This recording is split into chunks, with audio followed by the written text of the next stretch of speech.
پیارے بچوں، مسجد میں اعلان ہوتا ہے کہ فلاں شخص قضائے الہی سے وفات پا چکا ہے، یا پھر اعلان ہوتا ہے کوئی شخص ہے، کوئی عورت ہے، وہ رضائے الہی سے وفات پا چکی ہے۔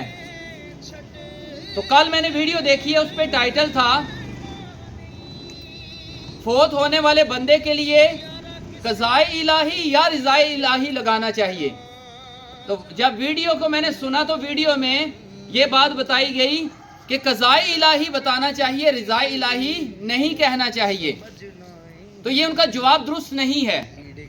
تو ویڈیو ٹائٹل میں کیا تھا کہ قضائے الہی، رضائے الہی کیا بولنا چاہیے؟ تو دونوں الفاظ بول سکتے ہیں، دونوں الفاظ بول سکتے ہیں۔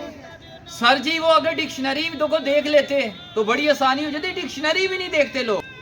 تو ڈکشنری میں معنی رضا کا معنی کیا ہے؟ کوئی بچی بتائے گی؟ رضا، بیٹا رضا کے کئی معنی ہیں۔ رضا کا معنی خوشی بھی ہوتا ہے، رضا کا معنی مرضی بھی ہوتا ہے، رضا کا معنی اجازت بھی ہوتا ہے، مشیت بھی ہوتا ہے۔ رضا کا معنی کیا ہوتا ہے؟ مشیت، مرضی، حکم، خوشی۔ اور قضا کا معنی بھی حکم ہوتا ہے، قضا کا مطلب تقدیر بھی ہوتا ہے، اور قضا کا مطلب رضا بھی ہوتا ہے۔ قضا کا مطلب یہ سارے معنی میں آپ کو ڈکشنری سے بتا رہا ہوں۔ اب وہ سر کہتے ہیں قضائے الہی سے کہنا چاہیے، رضائے الہی سے نہیں کہنا چاہیے۔ تو قضا کا تو ایک معنی رضا ہے، تو دونوں کہہ سکتے ہیں۔ اچھا، ہم جب تعزیت کرنے جاتے ہیں، کوئی بندہ فوت ہو تو 3 دن کیا ہوتی ہے؟ تعزیت۔ تعزیت کرنے جاتے ہیں، ہم کیا بولتے ہیں؟ ہم یہ بولتے ہیں، قضا بولتے ہیں یا رضا بولتے ہیں؟ ہم کہتے ہیں اللہ کی رضا پہ راضی رہیں، یہ بولتے ہیں یا اللہ کی قضا پہ راضی رہیں؟ زیادہ جملہ کون سا بولتے ہیں؟